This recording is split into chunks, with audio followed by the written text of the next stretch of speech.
Welcome to the Ranchonomics Podcast, where we empower you to build a better ranch and transform your operations into a thriving business. I'm your host, John Haskell. Let's get started. Welcome to the Ranchonomics Podcast. I'm your host, John Haskell, and I am here today with Amos Troester from Garnavillo, Iowa. Did I say that right? Yeah, Iowa, John. Iowa, not Idaho, but Garnavillo, that's the right name? That's correct, yep. Awesome. Good. Amos, welcome to the show. Good to have you here. Yeah, fun to talk with you, John. Always is. I had the distinct pleasure of being out at their place in Iowa just 2 weeks ago. Saw some of the cool stuff they're doing out there. We've known each other for, 5 or 6 years now, I think? Yeah, I think we're going on 6, yeah. Yeah, really always been intrigued by their operation and the stuff they do, and I want to get into the details some today, especially after seeing it, because, man, it made a real impression. So, Amos, give me a little background about yourself and your family and what you're up to. My wife, Tina, and I, we live in northeast Iowa, so we're about a 3/4 of a mile from the Mississippi River up here, right across from Prairie du Chien, Wisconsin, so we're pretty darn close, as close as we can get without falling off a bluff in northeast Iowa in the driftless region. And man, that is a beautiful part of the country. That you go to that river and watch those big barges go down, it's so cool. Yeah, we enjoy it up here, and the fall's beautiful, and the grass grows.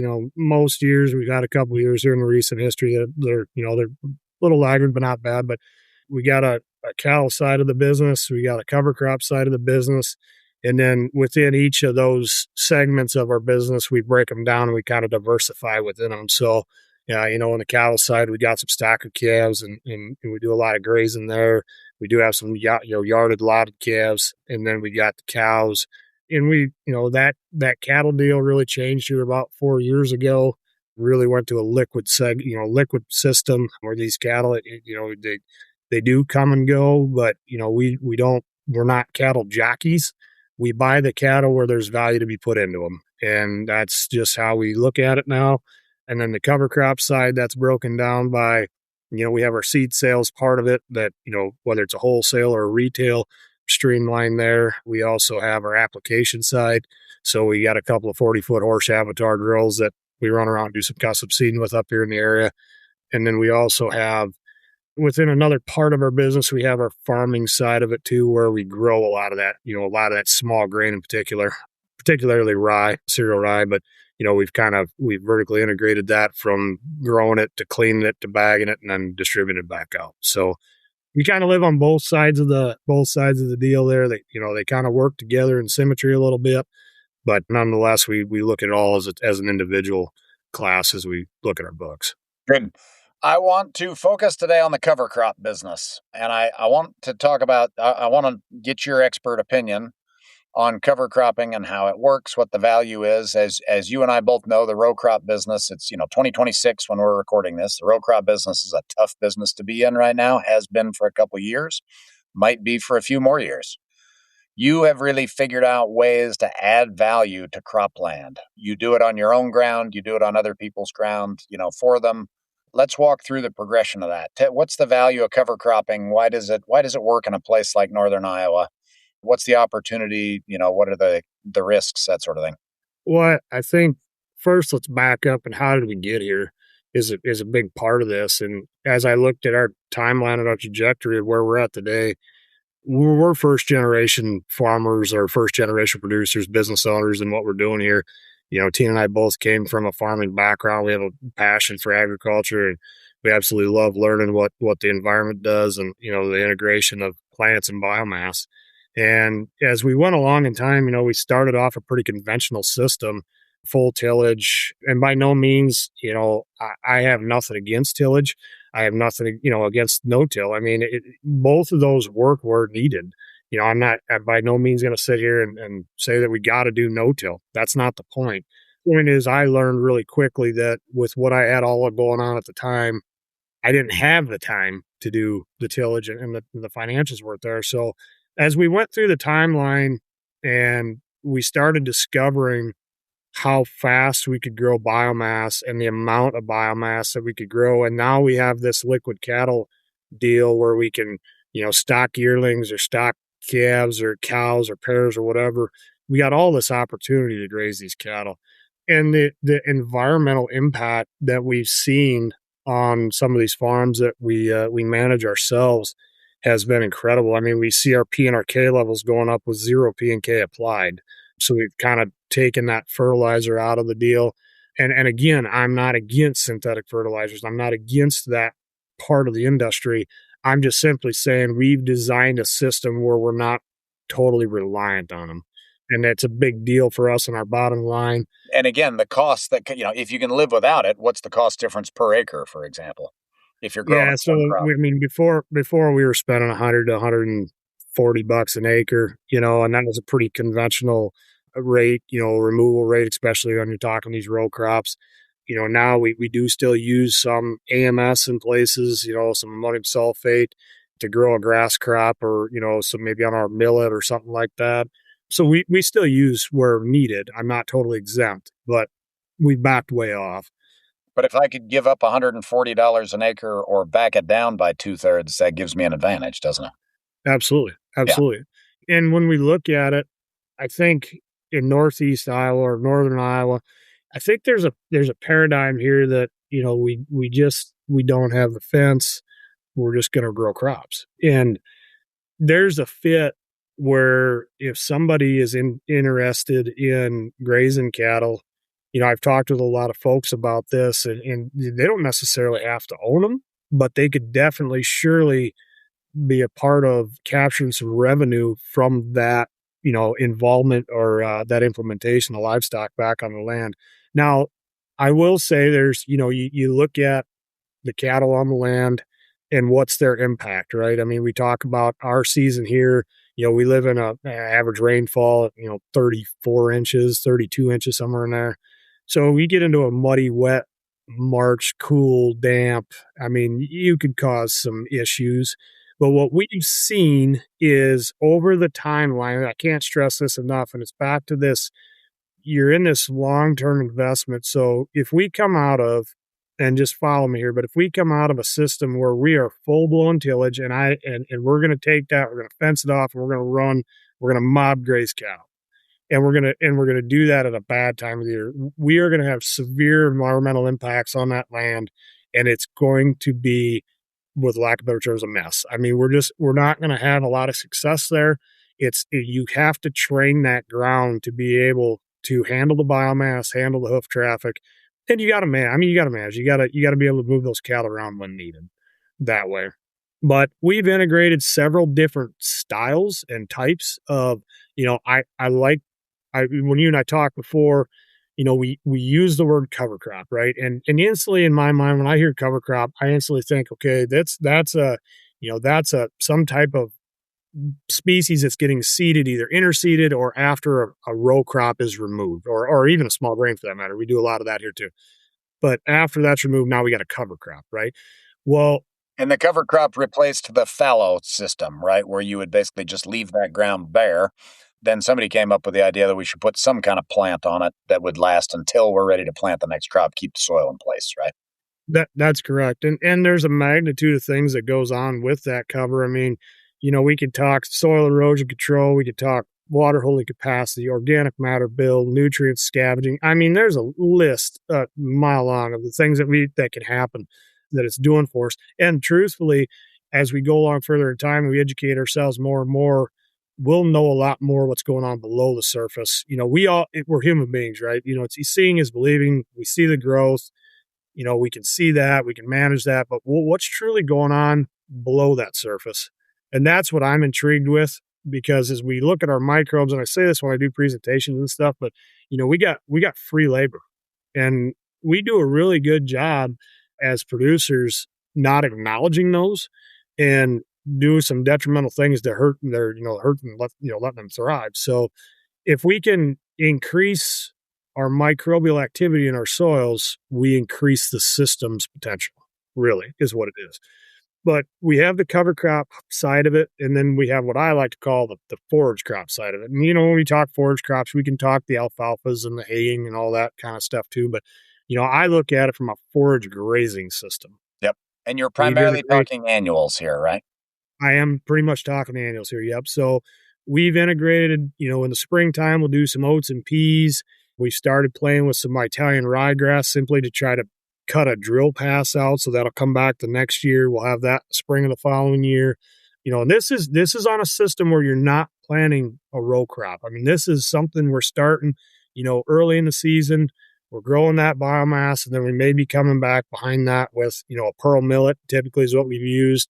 In the summer there, we'll seed that here in June. We'll combine that with some brassicas. I like my collards and kale. The lettuces, they're fantastic to graze. And then we've gotten, we use some radishes and stuff like that too to break up some compaction with those cattle going across it. But just the amount of sheer grazability that you grow. I mean, and we're talking, we've taken some farms that in our country, the corn, I don't remember what the state had here. They just released that, whatever the average yield was for the district here, whatnot, or for the county. But, there's a lot of producers around here that grow, 225 plus bushel corn, and when we take some of those high productive lands out, we're the oddballs, But when I look at a set of land and it's productive land, well, that's productive land no matter what. So whether it's productive on corn or productive, and we're looking at production here, we're not looking at the financials, we're looking at production. But when we talk production of that corn crop, yeah, it's high productive corn ground, but it can be high productive forage ground just as good. So that we've done that, we've made that transition a little bit. Boy, it's just been fun having a very diverse system working with here and seeing what it's doing. Yeah. Let me ask you something. Are you making good decisions or just making the best ones you can with limited information? At Ranch Right, we help producers slow decisions down just enough to see the real trade-offs: cash flow, risk, and long-term impact. Better information leads to better decisions and better sleep. If you want more confidence in the choices you're making, learn more at ranchrightllc.com. So give me an idea. What does 225 bushels of corn translate into in terms of biomass? I would say, 225 bushel of corn, when a guy chops 225 bushel of corn, we're probably looking, I guess a rule of thumb for me would be like it's a tenth. Whatever the bushel of corn is, it's kind of a tenth. And that's wet or dry? That's wet tons. Yeah, okay. And are we 70% water there? Yeah, typically 65 to 70, depends on how they're going to store it that way. Okay. So we'd be at 22.5 wet tons, and if we multiplied that by, let's just say, 0.3, which would be the low end, we'd be almost 7 tons per acre. One of the things I had the good luck to learn while I was in college, worked on a couple of research projects, and one of them studied productivity per acre under different types of regimes, whether it was like, native sagebrush or planted grass or, farm field, that sort of thing. And if you didn't add additional water, productivity was basically the same, biomass productivity. And like you're saying, that doesn't translate into dollars, right? Because the same productivity in, intermediate wheatgrass versus sagebrush is not the same thing. But when you look at cornfields, when you look at alfalfa fields, the productivity that you wind up with out of those is often the potential. And when you plant a forage crop and manage it correctly, you can almost always get back to that. Even if it may not be as financially lucrative, that's a whole separate thing. But the actual biomass production, if you produce grazable biomass, you'll see that it's pretty consistent over time. Yeah, and we've seen, actually, as we've learned through the process of these summer annuals, and we use a lot of pearl millet, we've actually gotten caught more than we've had sheer success because it grows so fast. And I mean, it takes a slug of cattle to make sure that stays in vegetative stages to keep, the palatability and the grazability of it. But, when we look at, and I guess another side of it too, when we talk, the corn silage aspect of it, we've found a way to cheapen that production up because we still have winter feed costs of some kind. So we actually started integrating some forage sorghum in with our corn, and we plant it on a 10-inch center with our drills. Same thing back to what you're talking. We see the same tonnage or very similar tonnage, but a very much lower cost per acre to grow that mix. So, because what does it cost in your part of the world to get a corn crop established and up? The easy rule of thumb is $1,000 an acre right now. Okay. Is about what it's going to cost: land costs, input costs, direct costs, your overheads. That's a pretty good rule of thumb. And what's it cost to get sorghum Sudan or brown midrib or something up and established? Well, if it's just the forage sorghum, I mean, we're gonna take your land rent and a little bit of nitrogen that you're gonna need, but we're probably talking about half. Yeah. Okay. And land rent in your part of the world is how much? Because this shocked me. Yeah, I mean, the low end, you're probably two and a quarter. The high end's probably 450, somewhere around that area. Yeah. I talked to the guys south the other were at 425, and I about puked in my head. I was like, you got to be kidding me. That's a lot of money. Yeah. It's just, I mean, it's the environment we live in. So we could sit here and be victimized by it all day long, or you figure it out and you just grind and figure out how to get by it, and make it work. Really. Yep. Good. Okay, so let's go into a little of the as we go through these phases, right? From sort of no cover crop, just straight up row crop or small grain, and then we go to that plus a cover crop, and then we convert to the straight up forage crop. What do the economics of that look like right now? Well, so as we look at, let's start back. So if we have a small grain, right? So we grow the small grain, typically here, like for in our own, we're growing a cereal rye crop. As we look at the biomass that we grow behind it with the cover, we're putting on a caustic pound of gain on them calves at around that 34 or 35 cents, somewhere in there with that after the small grain. And it's when you grow a small grain, the first thing that comes to mind is we got to make the straw because that's the only way that it makes sense to grow this crop, right? And we've found that we can keep the biomass on the land, keep our organic matter in the acre, and not move it to somebody else, and then turn around and put that multi-species cover behind it, graze it. Typically up here, we're turning them calves out, November 1st. We've ran them as late as February 15th. Hate them very little, and they'll gain. We have found that different classes of cattle do better. But, them flyweight calves, they'll gain that pound and a half to 2 pounds. You move up in the weight classes a little bit and you kind of go to more of that pound and 3/4 to 2 1/4. But I would say, if you're targeting, they're doing some estimates and stuff, 2 pound gain, I mean, if you want to be conservative, you use a pound and a half. Yeah. But Yeah, we keep seeing that same thing in other parts of the country. 1/8 to yep. 2. And then as we move past that, and typically within that, you'll have your volunteer rise going to grow. We add a little bit more because I want it for the next spring. So giving you a timeline. So in this country, we harvest that small grain, August 1st, and then we turn around and seed that as fast as we can behind it because we want to capture that moisture while it's there on that top inch. And we leave our stubble. This is kind of interesting, but we've learned. So when we combine these small grains anymore, we do not take the entire plant. We don't shave it. The combine and the guy, a good friend of mine that I work with, he put basically, gauge wheels on that platform to keep that head off the ground. But it is drastic. We saw it 2 years ago. He had to dip his head down. I don't remember why or if something was going on, but he had to dip his head down for about 100 yards right inside the gateway, down the fence line. So there wasn't a lot. There's wheel traffic in the gateway. Some would argue that, well, maybe that was the case, but he had to go down that fence line, probably 100 or maybe even 200 yards. And then the rest of the field was combined with a stubble, it was probably 18 inches tall. When that cover was seeded and growing, the cover that was in the taller biomass, or the stem that was left there, was always about 3 to 6 inches taller than where it was shaved to the ground. So that made him. I opened my eyes. I'm like, holy smokes! Like if we find the value in the grazing the calf or grazing the cow or whatever after the small grain, why would we're finding more value leaving that stubble high? There's no point in taking it to the ground. And really, if we want to make a straw, there's really not any point anyway. But so within that mix, we'll put some rye back in it to get us to next spring. We'll graze that in the spring, and then we'll follow that with a summer annual. So now the spring grazing part of that nothing's free, right? Nothing's free at all. But if you've allocated all of your costs of that mix to that group that you had there in the fall or through the early winter, what's there in spring is as free as it gets. It still costs. We still got labor and checking them. We still got water and that kind of deal. A little bit of fencing maybe, but overall, I mean, you have the opportunity to put weight gain on cattle significantly cheaper than your competition does. I mean, significantly cheaper. So we'll break here. We will be back in a week. This is part 1 of a 2-part. I'm excited to continue next week. Thank you for tuning into the Ranchnomics podcast. We hope this episode helped you win today. If you enjoyed this episode, please subscribe and share it with a friend.